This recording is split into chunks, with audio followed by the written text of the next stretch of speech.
Ndagusuje wowe dukurikiye kuri K James TV, nizere ko meze neza aho uri hose. Ndakwakiriye. Hari abantu uba hafi yabo ukabakunda ukabizera ndetse rimwe na rimwe ukabita inshuti zawe magara. Ariko hari ikintu kimwe gishobora kugutangaza. Ntabwo buri muntu uri hafi yawe aba ari mwiza mu rugendo rwawe. Hari abantu bashobora kugukunda ariko ugasanga batuma ushobora kugera ku iterambere ryawe.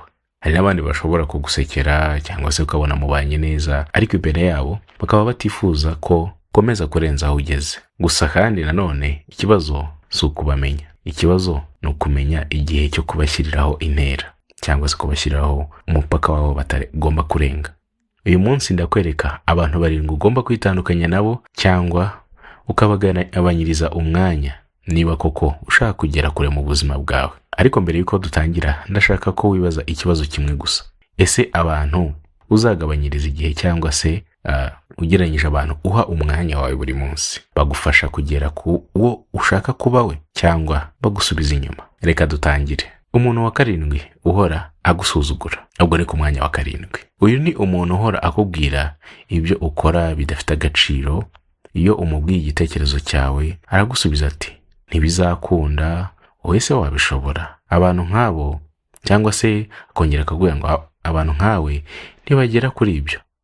Mbere na mbere tugomba gutandukanya umuntu ugukosora n'umuntu ugusuzugura. Umuntu ugukunda ashobora kukubwira ko ufite aho wibeshye, ariko ntazahora gusenya cyangwa se gusenyera umutima, ahubwo ugasanga nanone n'umuntu uhora gusuzugura ushobora gutuma utangira kwibagirwa n'ubushobozi bwawe, ugasigara ufite gutinya gutangira ibintu bimwe na bimwe, ugasigara utinya nanone kugerageza, ushaka kugira ikintu na kimwe ugerageza, kandi nyuma y'igihe ugatangira kwemera ko ibyo akubwira ari ukuri. Ntukwemere ko ijwi ry'umuntu umwe rihinduka urubanza rw'ubuzima bwawe bwose. Niba umuntu atakubaka, ntukamwemerere ko ahora gusenya. Umuntu wa 6 ukwiye kwitandukanya nawe ni umuntu uhora agukururira mu bibi. Hari abantu iyo muri kumwe ikiganiro hafi ya cyose kiba ari reka tujye kunywa, reka tujye gusohoka, reka dukoreshe amafaranga, yewe reka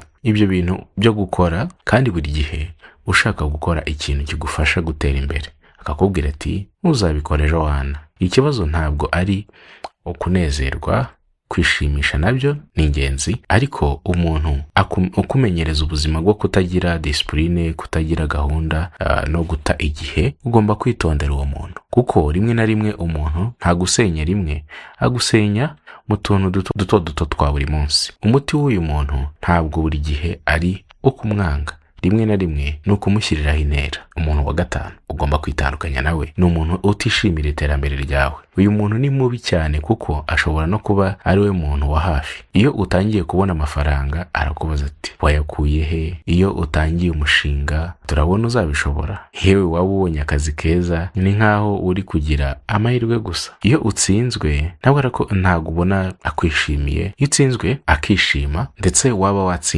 watsinze ntakwishimire. Uyu muntu ushobora kutamubona nk'umwanzi, ariko ikimenyetso gikomeye, umuntu wishimira gutsindwa kwawe ariko akababazwa n'insinzi yawe, ntabwo ari umufatanyabikorwa mwiza mu rugendo rwawe. Shaka abantu bashobora kuvuga bati ndishimiye ko wageze kuri ibyo, ndetse iyo barusha cyangwa se iyo ubarusha bakishimira insinzi yawe. Umuntu wa 4 ukwiye kwitandukanya nawe nanone ni umuntu ukubuza kwizera. Hari abantu bashobora gutuma uhora wumva ko utari mwiza bihagije, ushaka gutangira business, wowe business nanone waba ushaka kujya kwiga, uzayigute? Ushaka kujya mu kindi gihugu, uzabishobora se? Nanone waba ushaka gukora nka video, ati se ninde uzabireba? Ibi ubibwiwe buri munsi, hari igihe utangira kubyemera. Kandi iyo umuntu atizera ntabwo aba akiri kure y'insinzi gusa, ahubwo aba yatangiye gutsindwa mbere yo gutangira. Niyo mpamvu ugomba kugumana abantu bakubwira ukuri ariko bakakongerera confidence. Ntukagenere umuntu uhora ukubwira uti uri perfect, ukemera ko ukeneye umuntu ushobora kukubwira ko hari aho ufite intege nkeya ariko ushobora kubikosora ndetse ugakomeza. Umuntu wa 3 rero ukwiye kwitandukanya nawe ni umuntu uhora akwinjiza mu makimbirane. Hari abantu ubuzima bwabo bwuzuye drama, uyu muntu ugasanga ahora afite ibibazo n'umuntu cyangwa se n'abantu benshi batandukanye, ariko uyu munsi ugasanga urugero ararwana na runaka, ejo aratongana n'undi, buri gihe hari umuntu bavuga cyangwa se buri gihe ugasanga hari ikibazo cyabaye. Rero kandi iyo umaze igihe kinini uri hafi y'abo bantu, nawe utangira kuba muri izo drama. Igihe rero wakoresheje wiga, ukora, utegura ejo hawe cyangwa wubaka umushinga wawe ukakimara mu makimbirane adafite umurongo, hari ikintu ugomba kumenya: ntabwo buri ntambara ugomba kurwana ari yawe. Rimwe na rimwe gutsinda ni ukumenya igihe cyo kuva mu mpaka. Umuntu wa kabiri ni umuntu uba akugana gusa iyo agukeneye. Ese uyu muntu umutekereza iki? Uyu muntu ni umuntu uzamenya neza igihe ubuzima bwawe buzaba bwifashe nabi, ariko iyo ibintu byawe bimeze neza, cyangwa se iyo ibintu byawe bimeze neza ntumubona. Iyo afite ikibazo, bro mfasha ndakwinginze, nkeneye umuntu.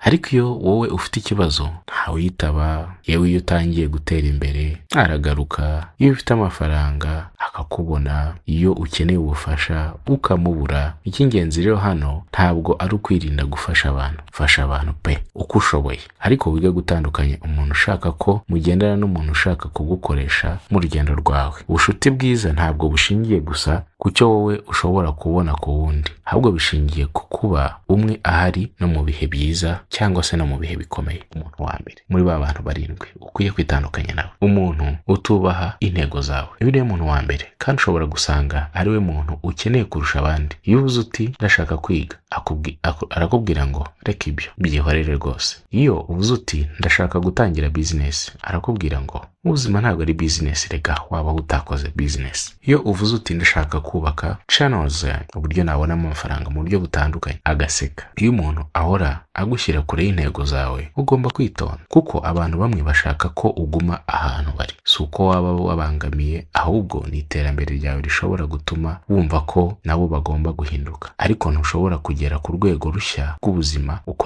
ukomeza gukora ibintu byose biri ku rwego rwa kera. Hari igihe ugomba guhindura ibyo ukora, hari n'igihe ugomba guhindura aho umara umwanya munini. Rero rimwe na rimwe ugomba guhindura n'abantu umara na nabo igihe kinini. Ikintu cy'ingenzi rero ugomba kumva, hari ikintu kimwe nshaka ko utibeshyaho. Iyi video ntabwo ivuga ko ugomba kujya wanga abantu. Oya, nta nubwo ugomba kwanga umuntu kuko atatekereza nkawe. Yewe nta nubwo ugomba kwitandukanya n'umuntu kuko atagukosoye.